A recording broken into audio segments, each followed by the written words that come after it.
know what time it is? Do you know what time it is? Of course you know what time it is. This is New York Giants Straight Talk with Tim.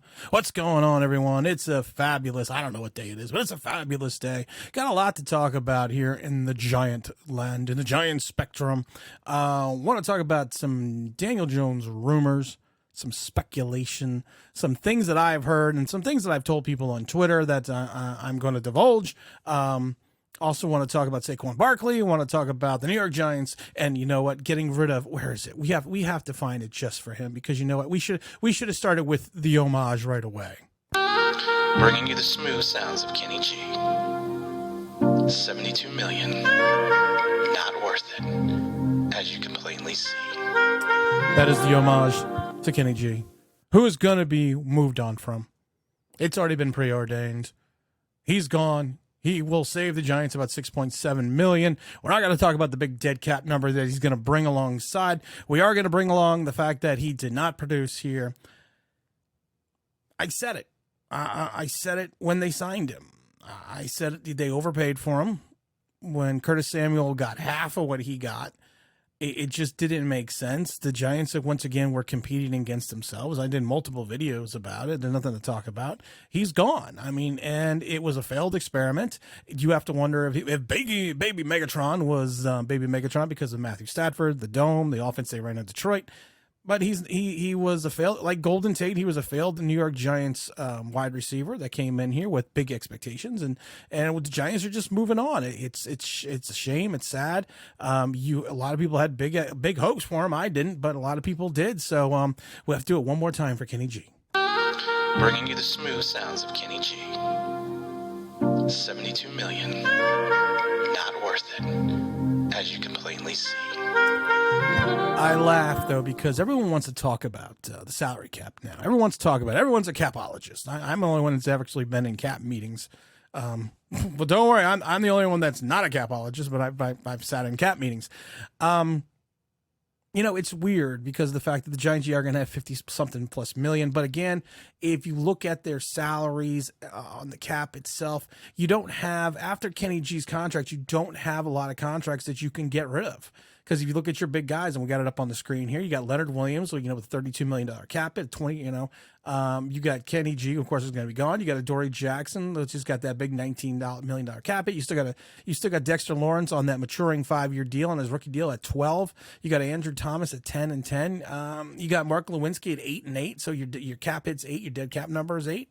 Then you get into, Kayvon Thibodeau, Evan Neal, Tyrod Taylor, Graham Gano. So there's not a lot of wiggle room once you get through that Kenny contract, unless you do things that Shane doesn't want to do. And one of the things that Shane says that he does not want to do is move his cap space around, is turn around his cap space and start pushing it out into other years. And I think that's what we have to look at.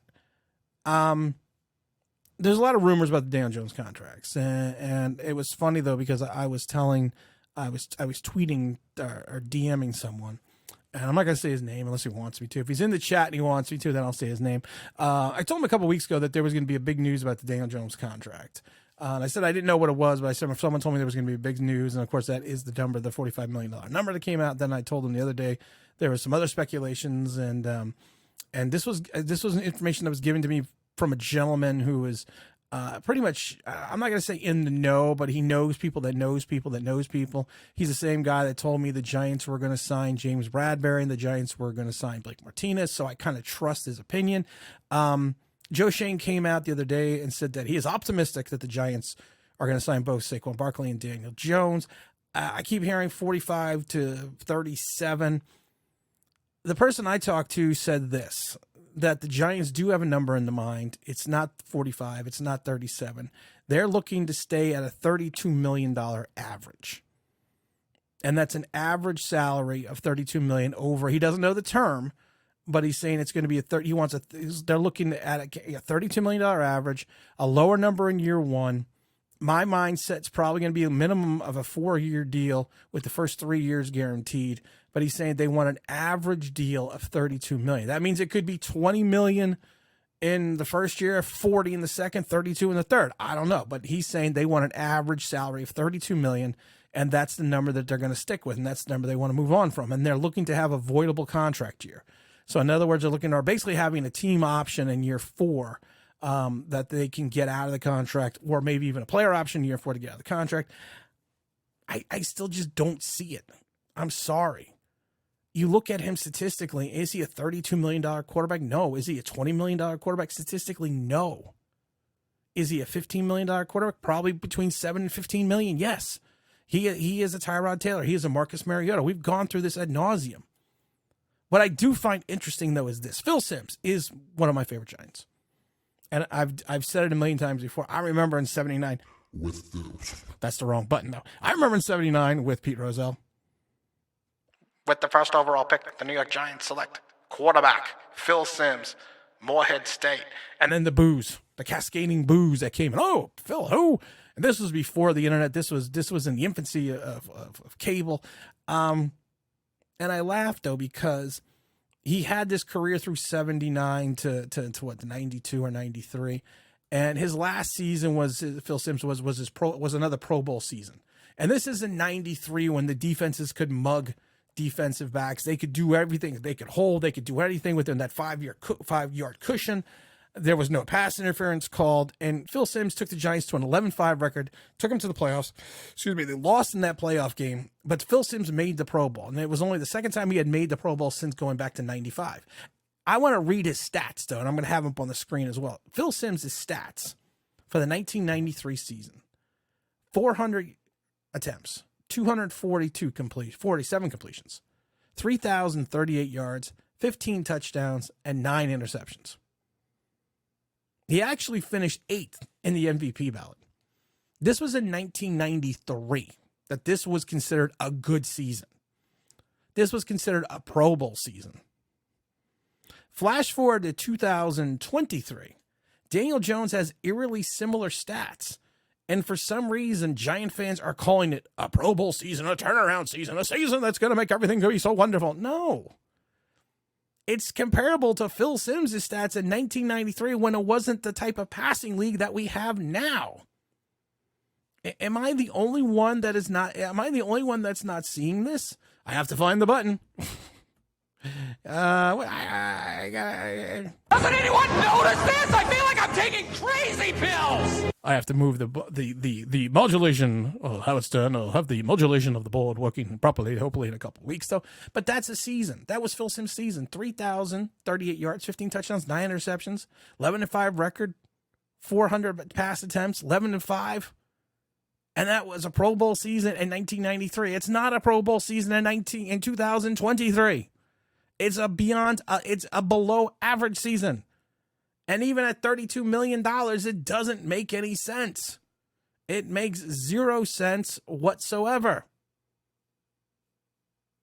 But you're moving on from Kenny G. So I'm happy about that. I'm happy about the moving, the sally forward, getting away from Kenny G. But like I said, I'm hearing this rumor that the Daniel Jones numbers is going to be $32 million.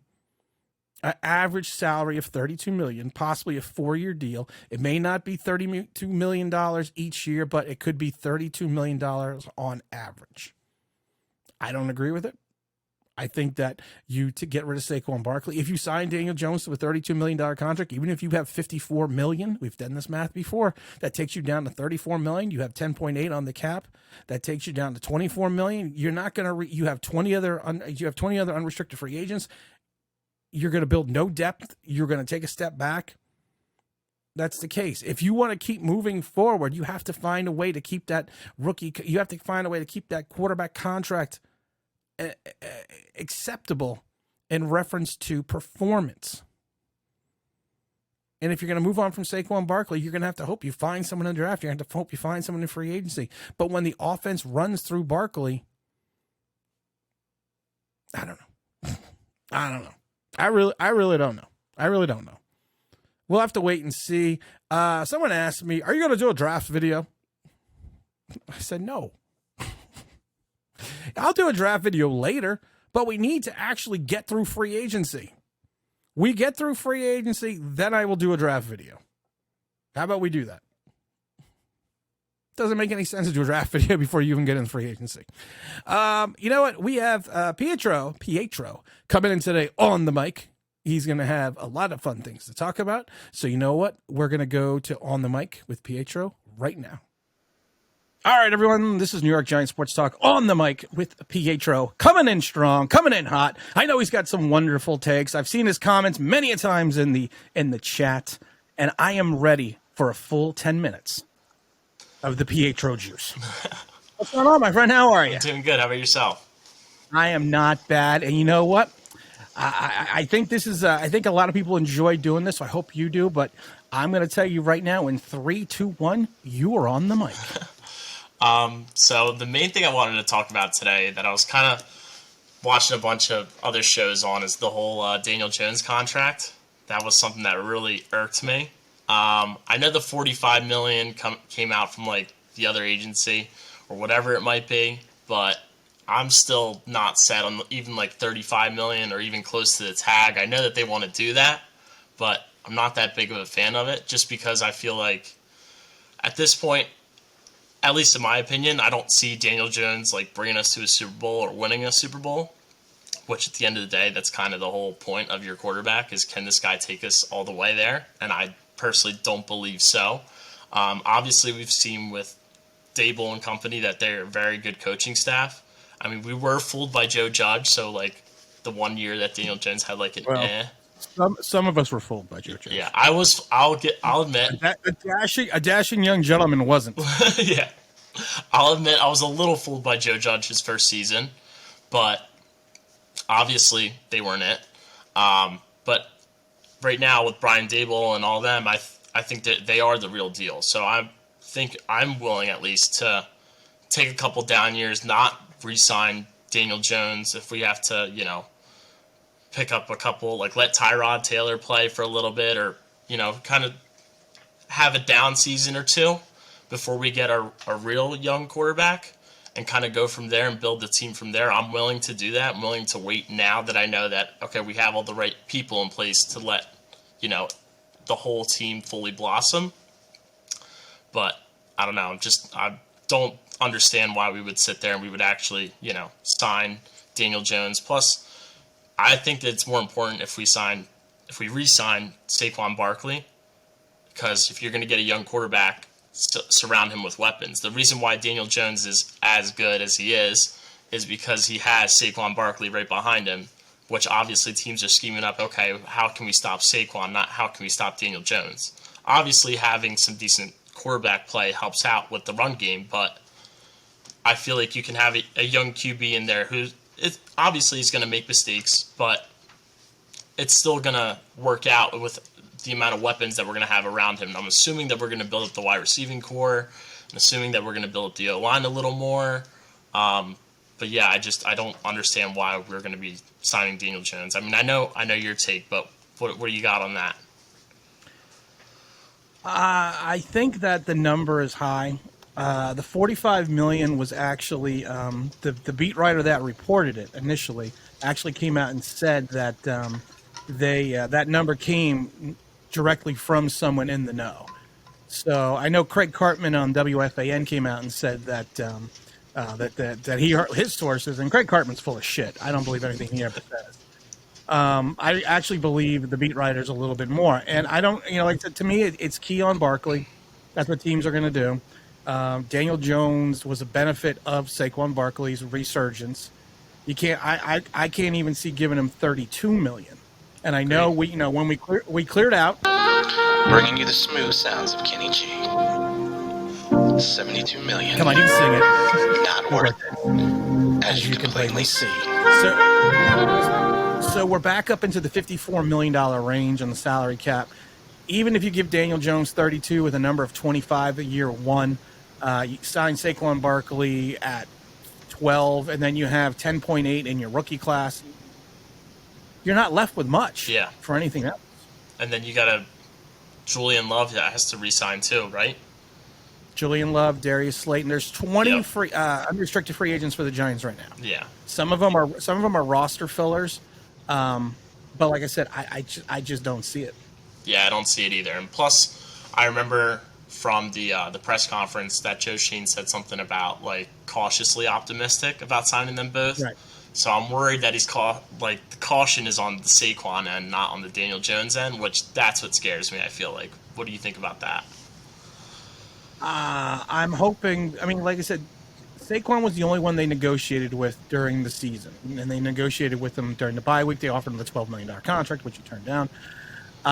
They seem to have had dialogue with Saquon from Jump Street this season, and and they really just seem to be working with Daniel Jones recently. So I think they're concerned about losing Barkley. I don't think they want to go over the 12.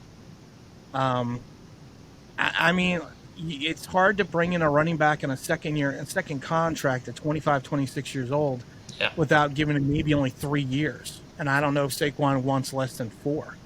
Yeah, that is tough. Plus, this is a good. Pretty sure this upcoming class is a good running back class, so that also kind of doesn't help his case. But like I said, I feel like he's our main playmaker, so we kind of have to keep him in some way. And we can't really trade for a wide receiver just because the salary cap, like you were saying, is really thin, especially if we re-sign DJ. So that's why like I said, I'm willing to take kind of the L on DJ. Bring back Saquon, but like you said, it's kind of tough. There's a whole mess going on right now, and I'm really worried about all of it. You know what? There's a mess going on. It reminds me of the 17 Bills.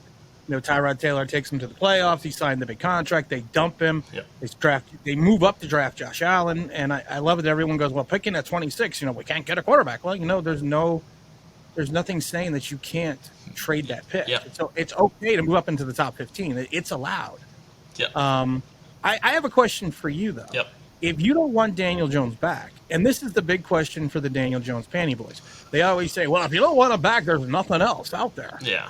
Well, what would you do at the quarterback situation if you did not bring Daniel Jones back? See, that's another tough thing just because of, obviously the big one that comes to your mind is Derek Carr, but he's also going to cost you a pretty penny, too. So it's, like I said, it's kind of hard either way you kind of go with it, but like you were talking about, I would be willing to trade up into the draft and draft a quarterback, at least, even if it has to be I guess Richardson with kind of a high ceiling but a very low floor, you know what I mean? It could be boom or bust for him, but I'm willing to kind of take the chance and work with our staff to kind of see how they kind of develop a quarterback and go from there and let Dable pick kind of his guy rather than inheriting Daniel Jones. Here's a question, see how much you love Richardson. Daniel Jones gets franchised. That's the $32 million. And Brian Dable says, you know what? We're just going to wait and see what happens this year. You're sitting at 26. You have your quarterback on a 1-year deal, and Anthony Richardson is sitting there right in front of you at 26. What do you do? Honestly, I would. No, I want you to lie. Honestly, if Brian Dable likes him and thinks he could work well with him, I would do it. Pull the trigger on it. Why not? And have DJ mentor him for a year. I mean, even though he probably wouldn't want to do that, he would probably want to earn that next contract. But I would have him sit behind DJ for a year. If Brian Dable is that's my guy, let's pull the trigger on it. Obviously, it's not me that's coaching the guy, so I can't really have much of a say. But like I said, if Brian Dable thinks, okay, he's got all the tools to really bring our team to the next level, then I would be fully interested in doing that. I'm gonna ask you another question. Then you're gonna have because I'm burning up a lot of your time here, but I like questions. But I'm gonna give you an extra minute too. Thank you. If you have an option, I mean, everyone, the weapons, the wide receivers are terrible. You got Smooth Snow's a Kenny G that failed. Darius Slayton's not a number 1. You got the Hodgkins, he's a number 3 or number 4 at best. Is there a wide receiver in this draft that if you kept Daniel Jones that you would want to see the Giants pick up? I like Zay Flowers a lot. I think he's electric. I really do think he could be, hopefully at some point, a wide receiver 1. I think he has that kind of capability. He has that I'm trying to think. OBJ kind of has that X factor, that flair, that kind of. Right. Yeah, I think Zay Flowers has that. I think he could kind of put that wide receiver room kind of on the map for that. Okay. Last question I have. Yeah. You have Daniel Jones. Okay. You draft a wide receiver. There is no market for OBJ. OBJ calls up the Shane and says, listen, I want to come back to New York. I'll take a little bit over a veteran minimum. You know the issues he's had in New York. You know the issues he's had in Cleveland. You know the issues that he's had at times in Los Angeles. Do you accept that deal? Do you turn around and say, you know what? I think I'm going to bring Odell Beckham back. I would. Even though I've already brought in a rookie, and I got Daniel Jones, but we got rid of OBJ because of Daniel Jones in some regards. That they did not want him clouding the judgment of a rookie quarterback. Yeah. I mean, I'm not even too sure how long is Wan'Dale Robinson out. Well, he'll probably be back I would say probably towards the end of training camp. I would still do it. I mean, honestly, I think that it's still he's still got something in the tank. I still think obviously he's not going to be the receiver that he once was at some point, you know what I mean? But I think that he still could mentor some of the wide receivers, kind of show them a couple things. I think he still could have that big play ability every once in a while. It's not like we're signing him to like a crazy contract, like you said. If it's a little bit over the veteran minimum, then I would be cool taking that. You'd be cool with taking that. So you know what we're going to do here? We've always do this. This is your moment to shine. This is your moment to leave a lasting impression with everyone that's watching this show, watching this episode. This is your time to make that final statement, which will put you on the face of New York Giants Straight Talk. Pietro, what is your final? You have 1 minute left on the mic. I don't even need a minute. I need 10 seconds, and that's just don't re-sign Daniel Jones. That's literally it. Don't re-sign Daniel Jones. Bring a couple weapons. Trade up for a quarterback. Do all that fun stuff. I don't want to.